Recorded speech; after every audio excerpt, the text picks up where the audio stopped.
النهارده جايب لكم اسطوره غايب عن الساحه بقى 18 سنه. بول ووكر لو عايش كان جابها في فاست 9.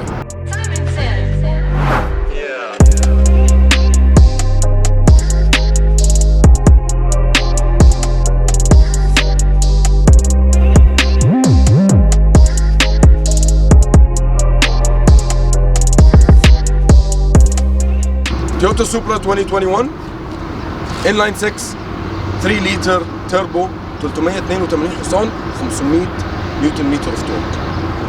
العربيه هي السوبرا الام كي 4 لو نزل منها الجديد هو ده الشكل اللي تتوقعه. جي دي ام جابانيز ستايل.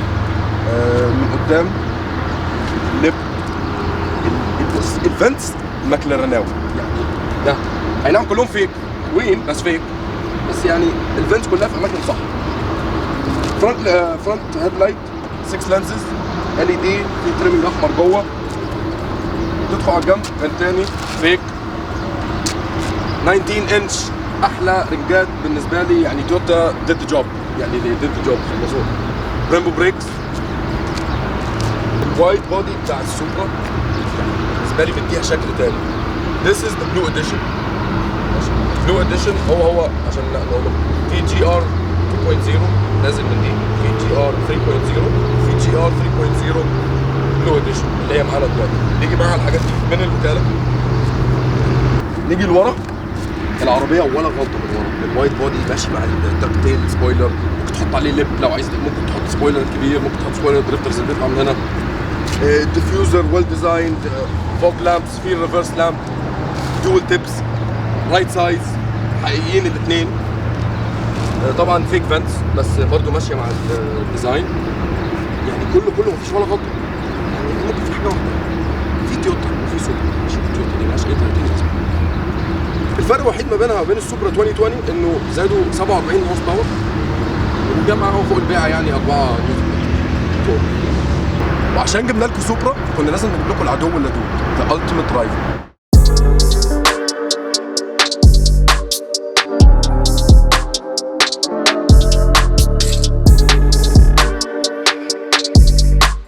انت ايه يا ابني اللي انت جايبه لي ده؟ انا مش قايل لك روح هات لي رايفل.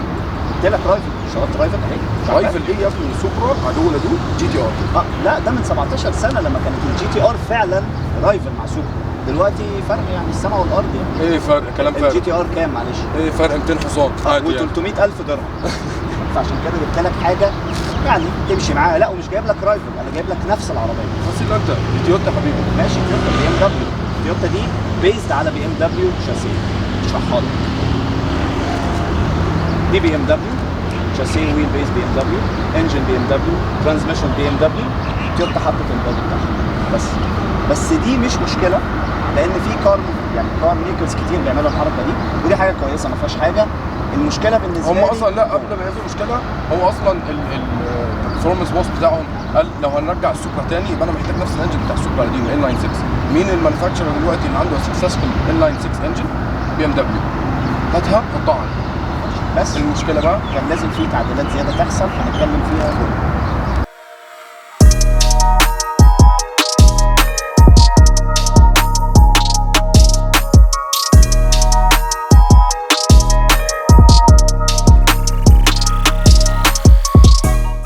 بقول لك ايه، انت خدت بالك انه هي نعم انجن زد 4 وترانسميشن زد 4 بس الجير ريشوز اعلى بكتير في تويوتا. يعني انت في كل جير انت تاخد وقت لغايه لما تروح بي امز بي 1 2 3 كده على طول. عشان كده انت بتحس في الباور يعني انت بتحس في الباور اكتر في العربيات الثانيه. انا بصراحه بحس في الباور اكتر عشان هنا مش حاسس انا بالباور. هي عربيه قويه جدا على فكره وهي اسرع من زد 4. هي اسرع من زد يعني اسرع من زد 4 غير ان هي نمبرز هي فعليا اسرع من زد 4 بس ما بتحسش بالسرعه اللي انت ما بتحسش. لا يعني 380 ما بس هي دي الجير ريشو. بس انت عندك 8 جيرز ليه مستخدم مثلا فعلا 4 بقوه؟ يعني ممكن اقفل العداد اعتقد بالفورث جير 5 جير بيطول وبعدين الثانيه دول كلهم في تربو لاج بس في تربو برضه بيلد اب طبعا ان هو رايح طبعا. واعلى صوت التربو بيلد اللي هو اعلى صوت اشوفه على العربيه ستوك. السوبرا بقى هي سوبرا فعلا حركاتها هي ستابيليتي ستابيليتي حلو، ستابيليتي فعلا حلو. التراكشن وهو اون انت روح تراكشن اوف. في طبعا تو تراكشنز. التراكشن الاولاني اف اتس اوف يور اوكي، بس هيمسكك لو هبلت. الثاني ملوش دعوه بيك. بس العربيه فيها سيفتي سيستم، ان العربيه لو رمت زياده عن اللزوم ولما يحس ان انت اتس نوت كنترولبل، مش انت اللي بتعمل الكلام ده، بيطفي لك العربيه ويحطها على انه يطفيها. بيدفع بقى ان انت اقف اهدى بقى، فكك انت مش عارف مصلحتك فين كده. تعالى بقى نشوف تويوتا لما يعملوا لونش كنترول امتى. زي عربيه نحط على ايه سبورت مود، تراكشن كنترول فول اوف. انا سبورت مود واحد بس. واحد مفيش لون اوف. بالظبط. نورمال وسبورت. فول اوف افضل اللون بتاعه، حطه على دي. فول بريك، فول ريس. Are you ready for it? Let's do it.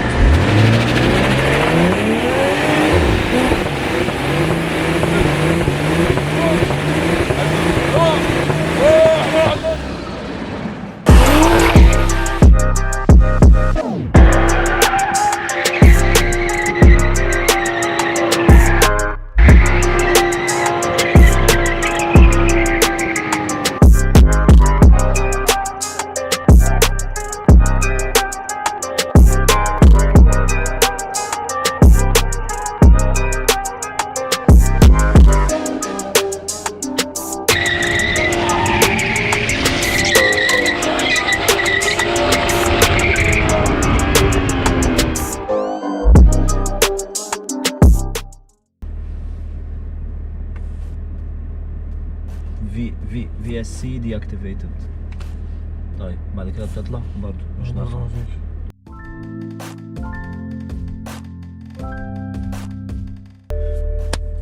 الحمد لله اخيرا عرفنا ازاي نعمل لونش كنترول. بتدوس سبورت زي ما عملنا، وبعدين تطفي تراكشن مره واحده بس مش فول تراكشن. وما ينفعش تعمل لونش كنترول بمانيوال. ليه؟ لازم يبقى على دي. ليه؟ ما علينا. هتحط دي فول بريك، فول ريس، تلاقي لونش كنترول اكتف. 3 2 1 تطلع.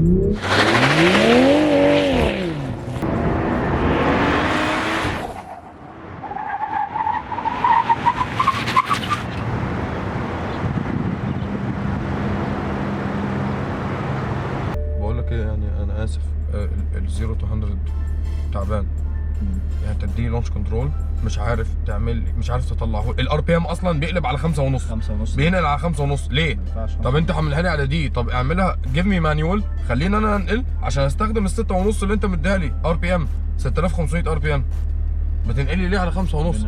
العربيه هي لما تطلع انت اديتني لونش كنترول اكتف، كده مش هتخليني اوصل للزيرو تو 100 اللي انا عايزه. ده مستحيل نعمل الزيرو تو 100 ان 3.2. هم كام؟ 4.1 بره. بص they claim ان هي 3.9، بيقول لك ان هي كانت 4.1 بقت 3.9. في الورق هنا في الجي سي سي بيقول لك ان هي 4.3 بقت 4.1. اللي 4.3 اللي هي 2020 اللي هي اللي قبل على طول بعد الادجستمنتس اللي عملوها بقت 4.1. انا ما اقدرش اجيب 4.1 في تويوتا سوبرا because their launch كنترول ده لازم يتعمل عليه ابجريد او لازم يتغير او مش يتغير، اكيد هيتعمل عليه شويه ابجريدز بعدين. مبدئيا انا يعني مش متوقع حاجه من تويوتا، مش متوقع انتيريور من تويوتا. ما هو فعلا اتوقع ايه؟ ما هو ده بي ام دبليو. تويوتا احنا في تويوتا. لا بي ام دبليو. شاور لي طيب وريني. طيب اهو ادي في الشاشه بي ام دبليو. الانفورميشن سيستم اسمها ايه بقى؟ اي درايف سيستم. اي درايف بي ام دبليو. ستيرنج ويل. قول بقى بي ام دبليو. زراير بي ام دبليو. زراير ده بقول لك ايه، ده حتى اللي ورا، حتى بتاع اللايتس اللي هناك على الشمال من غير ما ابص. يا عم ده تلاقي الزماره اساسا بي ام دبليو. ايه ده؟ طب دي يا ريتها خدتها من بي ام دبليو. يعني الحاجه اللي جودته فيها ما شاء الله. بس بص، ده مش معناه ان هم واخدين كل حاجه من بي ام دبليو. يعني انا مش رافض فكره ان هم اصلا يعملوا بارتنرشيب مع بي ام دبليو، يعني دي كفكره يعني تقريبا كل الكار ماركتس عاملينها. يعني يوروس ما واخدين الانجن من اودي والويل بيز من اودي بالظبط. تمام. مرسيدس اكس كلاس واخدين الشاسيه كله من نيسان نافارا، فده ما يقللش من العربيه. دول عندهم اكسبيرينس في الحته دي فاحنا خدنا منهم. بالظبط. وبعدين انت يعني خدت الحاجات دي، بس انا لازم اقول الكلام ده، يعني هو اي نعم كل حاجه شبه بي ام دبليو او هي بي ام دبليو، بس في حاجات غير يعني تشيبر فيرجن، quality. تشيبر كواليتي مع احترامي الشديد يعني. ما اعرفش هو بي ام دبليو ضحك عليهم يعني ولا مش عارف بصراحه، بس لا انا مش ضحك، هو اداهم يعني الفكرة. حتى بص يعني بص الصوت، لازم اليابان تخش في حتى الورنينج الصوت ده بتاع ساوندز، مين؟ حتى الورنينج الصوت ساوندز. ده؟ بس بقول لك ايه، تويوتا ايه تويوتا سوبرا سيفتي سيستم developed by BMW. ده هو اصلا بي ام دبليو بس هم غيروا الاسم عشان نبقى واضحين يعني. اقول لك ايه طيب، فانا بالنسبه لي ليه ما غيرتوش على الاقل شويه حاجات كده من جوه يعني؟ بره خلينا نكون تصدق من صراحة. بره خدوا برضو يعني خدوا حاجه من بي ام دبليو، ما قدروش يكملوا الديزاين كله تويوتا. المرايات ده بتاع زد 4. زد 4 بقول لك انت عايز تضحك اكتر، مش في الهود حاجات بي ام دبليو على الانجن مكتوبه طبعا. يعني انت خدت وكيل انفورميشن. طب مفيش يعني خد مشكلة. بالك ان في بي ام دبليو مكتوب شيله يعني انا هو- عارف انه كولابوريشن وعارف انه بارتنرشيب وعارف ان كل ده ليجل والموضوع مش سر وكل مش حاجه سر، والناس بس يعني- هو ما نسيت ليه من جوه استخدمتوا نفس التكنولوجي ماشي. طب الورنينج ساوندز ده مفيش حاجه يعني غير، حط اضافتك. طب تعالى نتكلم ايه اللي غير جي بي ال ساوند سيستم. هو تابع لهارمان كاردن فهو بي ام دبليو. بس الجي بي ال 12 سبيكر في 12 العربيه، سبيكر في العربيه. التريم لاين الخط ده حلو. حاجات بسيطه. انا زي ما قلت انا مش متوقع انتيرير من تويوتا، فلما يديني حاجه زي دي برافو. طب هسألك سؤال دلوقتي، انت راكب عربيه بالانتيرير ده هو حلو، بس لو انت راكب سوبرا هل انت شايف اي حاجه توحي ان انت راكب تويوتا سوبرا وانت هم واقف لسه ما اتحركتش؟ يعني هم لو فعلا خدوا كل حاجه من بي ام دبليو فهم ما خدوش حاجه واحده، ان هم لازم يرموا امبلمز. ارمي تويوتا سوبرا هنا، حط سوبرا يعني هنا، شيل تويوتا دي انا واكتبها لي سوبرا. الستيرنج ده ستيرنج عربيه ستاندرد، عربيه سيدان، عربيه هاتشباك او عربيه اس يو في من تويوتا، مش مديك حتى دي فاضيه. طب حط سوبرا هنا، حط شويه حاجات كده تبين لك ان انت فعلا راكب سوبرا. في سوبرا في العداد مفيش، حتى مفيش الكلمة سوبرا في العداد. مفيش حاجه تبين لك فعلا ان انت راكب ترو سبورتس كار. بس انت بص انا بالنسبه لي سبورتس كار لو راسك معديه اخر الازاز هي انت سبورتس كار. هي عارف لما تبقى كده دي في الكادر دي اللي هي في نصها هنا دي، اعرف ان انت راكب اكس 6. لا هي بصراحه كقعده بصراحه ما توقعتهاش كده. لا يعني انا فاكر انا كنت بقعد اقول لك ايه، بقول لك لا يا عم سوبرا ولا وانا عارف ومش عارف. لما ركبت لا الاحساس مختلف، العربيه حلوه بس حاسس برضو ده حتى ريحه العربيه يا عم، ريحه الفابريكس والكلام ده بي ام دبليو. يعني مش انا حاجه مضايقاني يعني ايه مكان ده الكاب يعني انا لما احط هنا وهنا. امبارح كنت حاطط جايب من ستاربكس كوفي وقع يمكن 8 مرات في الطريق. عامه انت محتاج تنظف وراك اصلا لانه لا ده ريد بول دلوقتي من شويه برضه خبطته.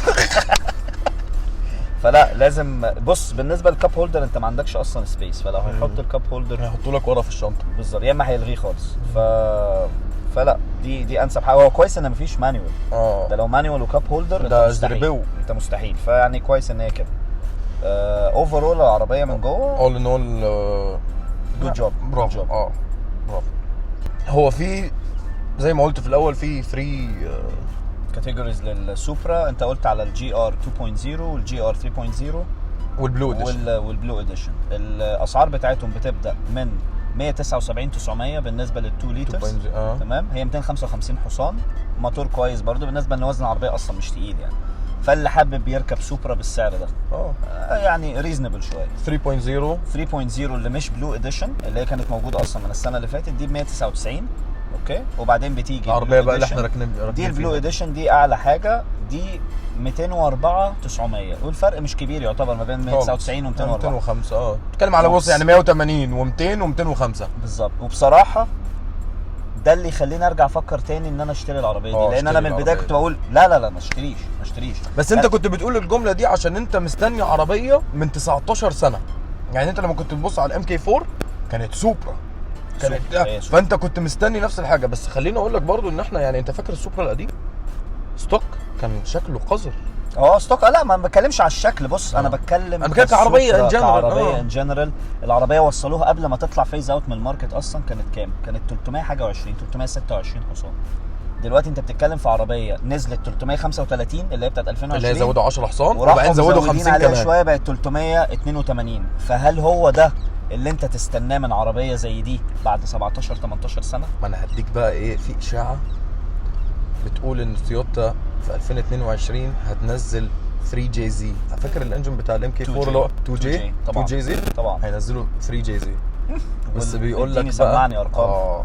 بيقول لك ان هو هيبقى 1000 هورس باور V8 على الوزن ده، على السايز توين ده. تيربو. انت عارف هو منزل العربيه دي من الاخر لمين؟ هو لكل حد.